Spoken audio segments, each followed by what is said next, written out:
General Bayaruga was prepared with all the documents, and in fact, he was prepared to testify against the corruption and illegal practices in PCSO. Yun po ang motive bakit po pinatay si General Bayaruga. Enzo Recto, kalaban ang katiwalian at kasinungalingan, kakampi sa katotohanan at kabutihan. Pinagplanuhan ang pagpaslang kay PCSO Board Secretary Wesley Barayuga base sa galaw ng mga salarin. Ayon kay Mandaluyong Chief of Police Colonel Hector Grijaldo Jr., mestulang mga hired killer ang suspect sa pamamaslang na sakay ng dalawang motorsiklo bukod pa sa driver ng kotse na humarang sa harapan ng sasakyan ng dating general ng PNP. Through our personal assessment and our daily assessing on how the criminals execute their planned operation, makikita natin he is a gun for hire and very perfect in executing the shooting to the victim. Sinabi pa ni Grijaldo na kabilang sa tinitingnan nilang anggulo ay ang personal at may kinalaman sa trabaho. So, maybe mayroon mga hindi nagustuhan kasi mayroon na-cancel yung franchise, mayroong hindi na pagbigyan. Wala pa naman aniya silang nakukuhang impormasyon sa lumulutang na balita na sangkot dati si Barayuga sa illegal na droga noong nasa PNP service pa ito.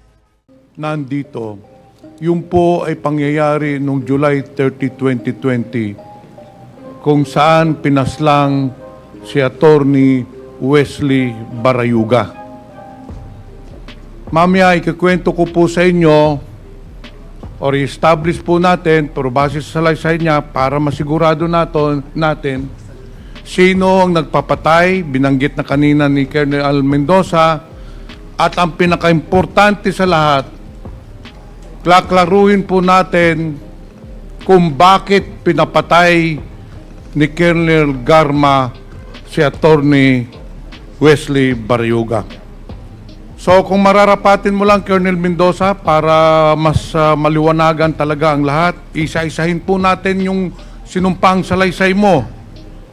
Sinabi mo sa paragraph 2, noong October 2019, nakatanggap ka ng tawag kay Police Colonel Edelberto Leonardo. Bakit kilala mo itong si Colonel Leonardo? Kasi po dati po akong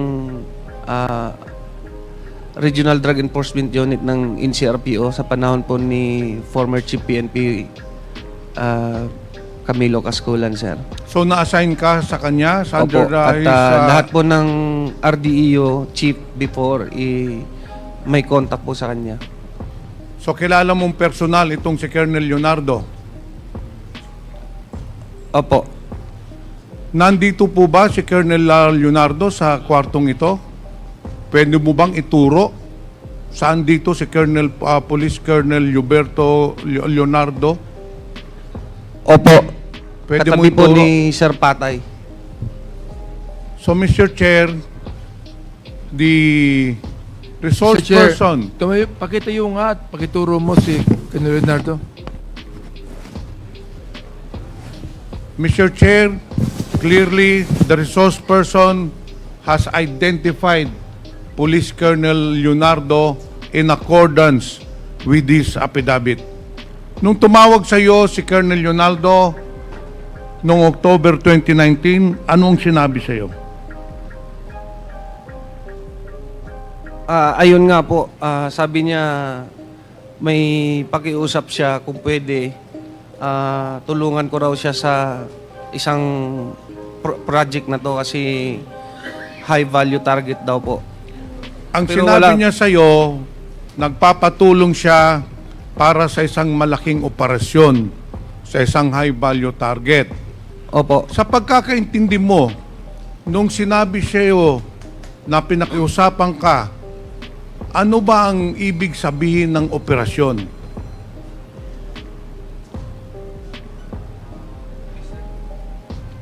Mr. Chair, sa pagkakaalam ko po, that was a time of war on drugs. So, it's a liquidation po. Colonel Mendoza, in police parlance, pag sinabing operation, ibig sabihin, meron siyang ipapapatay. Ganun po ba? Ang pagkakaintindi mo nung sinabi sa'yo na may operation siyang hinihiling sa'yo? Opo. Ngayon, dito sa pangatlong paragraph, hindi ka kaagad nag-oo sa kanyang hiling na gawin yung operasyon. Bakit nag-alanganin ka?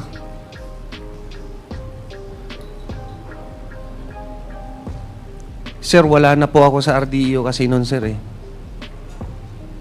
So hindi ko muna sumagot kay Colonel Leonardo na Opo, gagawin mo. Pero nung Pebrero 2020, tumawag na naman si Colonel Leonardo sa iyo at nagbigay na ng karagdagang detalye. Anong detalye yun? Sir, nilagay po nila sa listahan si Sir Wesley Barayuga po. So, in short, Colonel Mendoza, sinasabi ni Colonel Leonardo na yung target ng operation ay walang iba si Attorney Wesley Barayuga. Opo. At nagbigay po sila ng synopsis tungkol sa activity ni Sir Wesley Barayuga daw sa Pero that is very clear, drug Mr. Chair, activities. na fabricated yon para maniwala ka. Kilala mo ba yung Wesley Barayuga?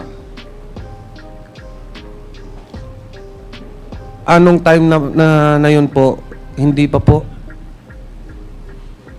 Nung February 2020 po. Hindi ko siya, naririnig ko siya sa ano sir kasi secretary siya ng ano sir ng PCSO sir.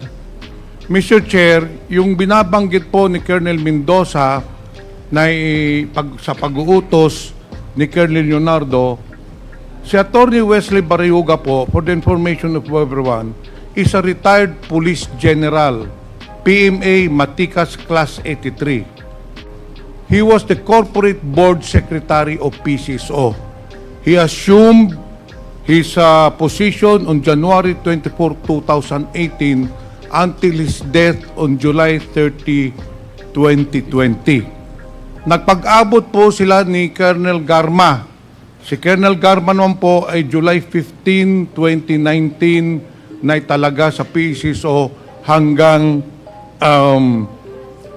June of 2022. Balikan po natin yung sinampang salaysay mo. Matapos ma-identify ni Colonel Leonardo na ang target ay si Wesley Barayuga, sinabi mo sa kanya na tinanggap mo na yung assignment, hindi ba? Nung pagtawag sa iyo, tinanggap mo na yung assignment. Opo. Na operatan, papatayin si Attorney Barayuga. Ngayon, anong sinagot mo sa kanya? Hindi Yes. ba sinabi mo sa kanya? Yes sir na lang po. Hindi ba sinabi mo sa kanya na, Sir, magsa-surveillance ako, i-verify ko muna kung sino yung target. Hindi po ba? Opo. Okay. Kasi nga po government Dahil hindi mo kilala yung Wesley Barayuga. Opo. Kaya sinabi mo kay Colonel Leonardo, Colonel, gagawa ko ng sarili kong investigasyon. Pero ang sagot sa iyo ni Colonel Leonardo, ang sinabi sa iyo, hindi mo na kailangan mag-verify o mag-imbestiga dahil bibigyan ka na lang ng profile at saka mga information ni General Manager Garma dahil siya ang nag-utos na ipapatay si si General Barayuga. Hindi po ba? Opo. Okay.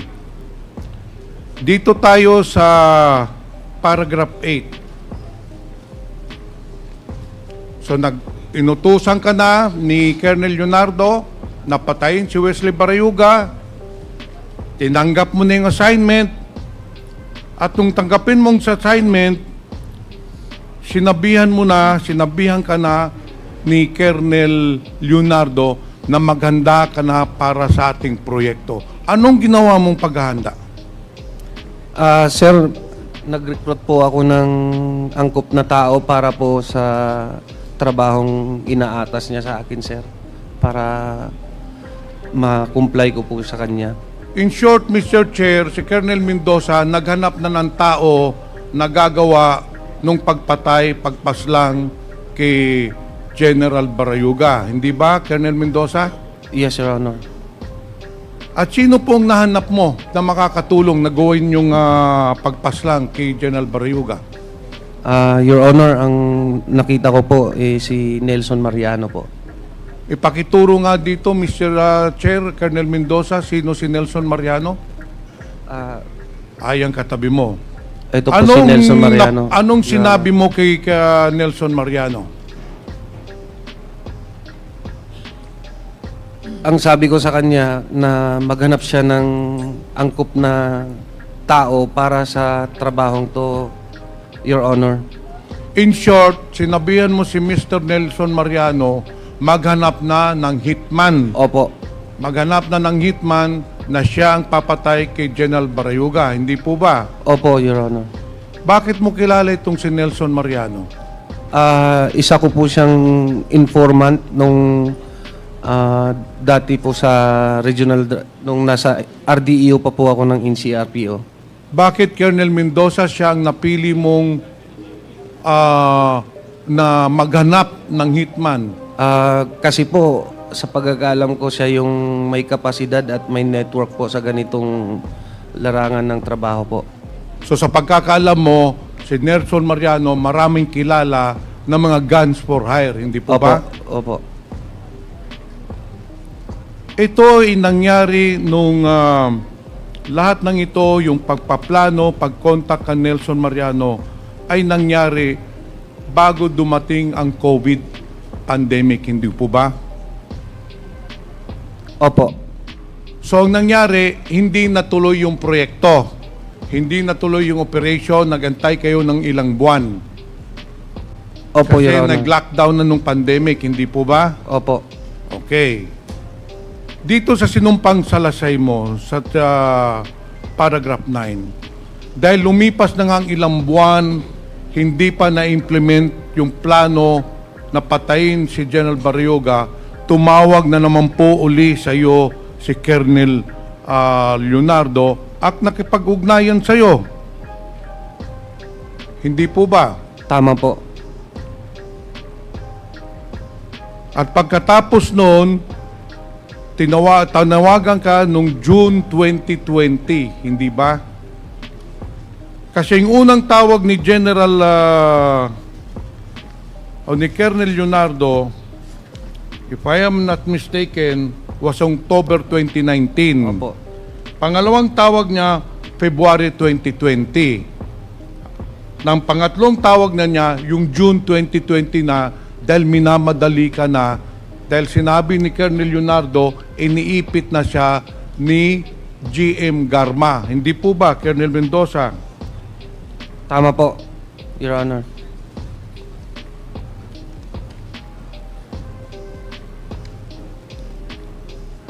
Ngayon, nung na-contact mo na si Colonel Nelson Mariano, tumawag uli sa iyo si Colonel Leonardo at sinabihan ka na may isang taong nagngangalang Tox na tatawag sa iyo, hindi ba?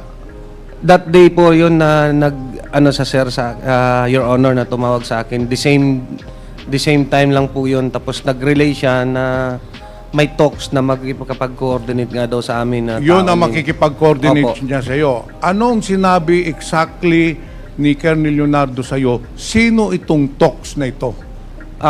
Si Tox daw po, bata ni Ma'am Garma. Kung sa pagkakaalam ko ang driver security. Mr. Chair, kung hindi ako nagkakamali, itong Tox ay yung Tox na pinakita na litrato ni Chairman Dan Fernandez kanina, who is still employed with the PCSO, and sabi na nga ni Colonel Mendoza, itao at bata ni Colonel Garma. Nung tinawagan ka na ni Tox, anong sinabi sa'yo? Bali, sinabihan ko lang po siya na mag-coordinate siya kay Nelson Mariano po kasi siya po yung... So nung tumawag sa'yo sa Tox, sinabi mo si Nelson Mariano na lang ang kausapin. Opo. Pupunta po tayo doon mamaya.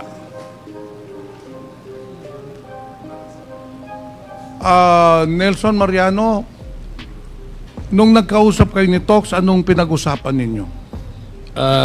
Magandang hapon po, Your Honor. Oh.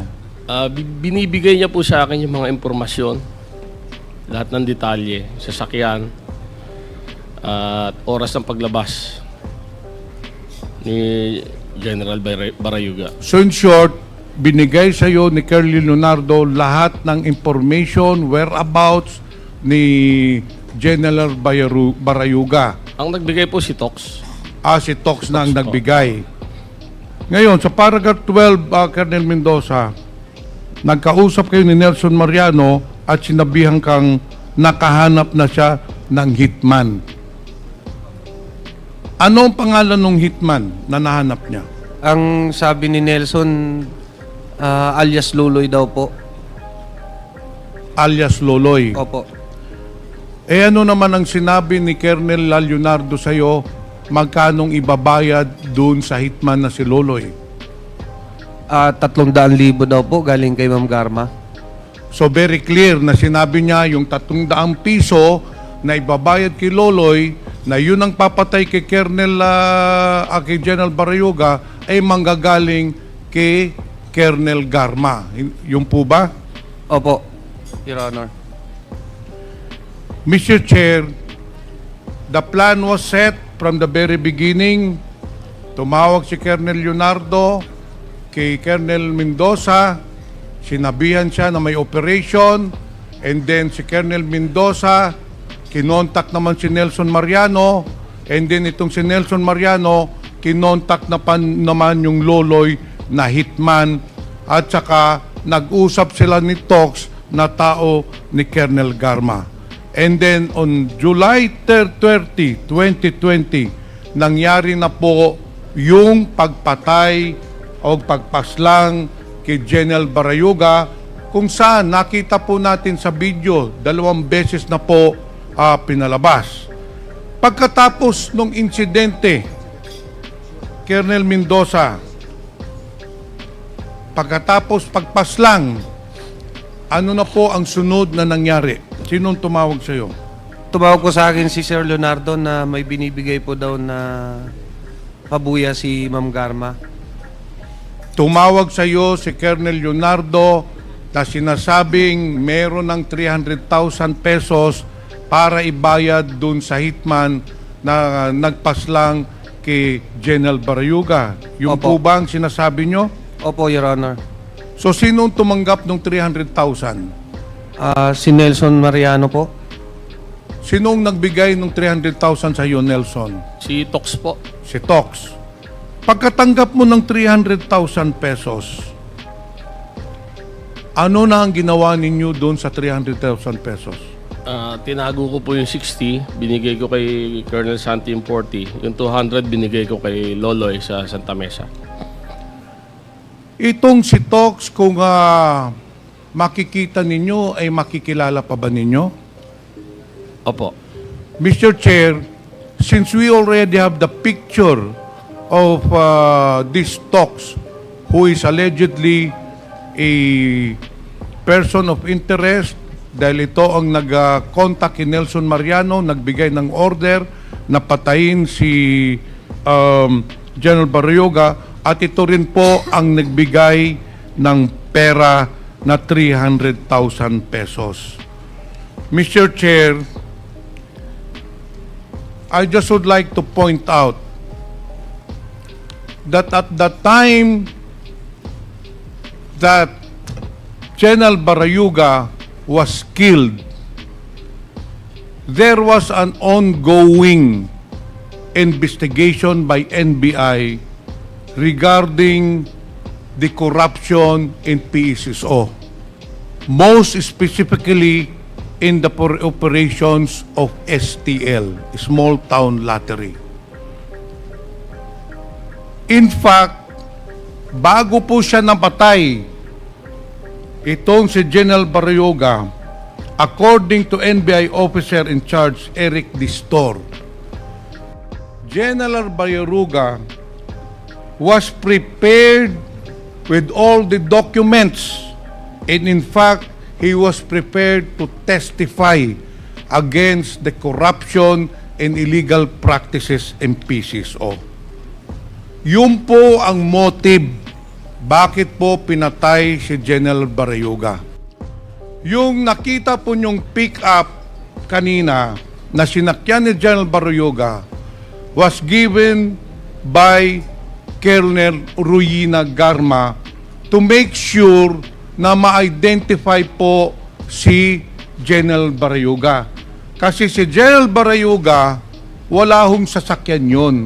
Kaya mahirap po i-surveillance dahil walang routinary procedure. Kaya binagyan po ni Colonel Garma ng bagong pick-up si General Baryoga. Yun kasi ang binigay na impormasyon niya kay Nelson Mariano. Pati ang plate number, description sa araw ng pagpaslang. The motive of the killing of General Baryoga was to stop General Baryoga from testifying against Colonel Garma. Yun po ang totoong nangyari, Mr. Chair. And that is why I would like to recommend to this committee in the committee report that we should file the necessary cases against those perpetrators when I cannot let justice not be served to the victims. Mr. Chair, Colonel Ruyina Garma has been involved in the different killings all over the country. In fact, Mr. Chair, si Colonel Garma, nung unang pagdinig pa lang natin, involved na po siya doon sa pagpatay ng 3 Chinese drug lords, which was corroborated by the different resource persons. Nung si Colonel Garma din ay na-assign doon sa Cebu City, there were 198 killings as recorded and as reported by Mayor Tommy Esmeña.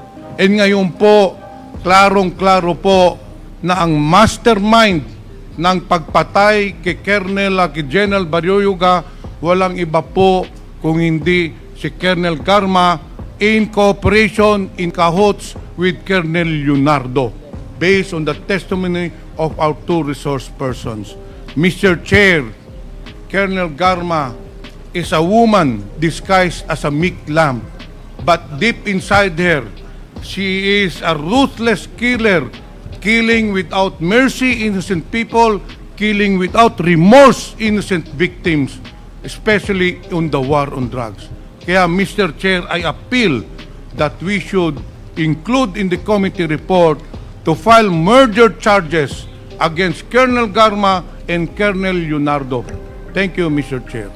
Thank you, Congressman Pimentel. May hulanong salita na ang ibig sabihin dito ay ang pagkakaisa. Bunyog Party List. Halika na, Bunyog Party List ka na. Halika na, Bunyog Party List ka na. Sa susunod, ang atinang suportahan, Bunyog Party List, nagtataguyod ng katotohanan, lumalaban para sa bayan.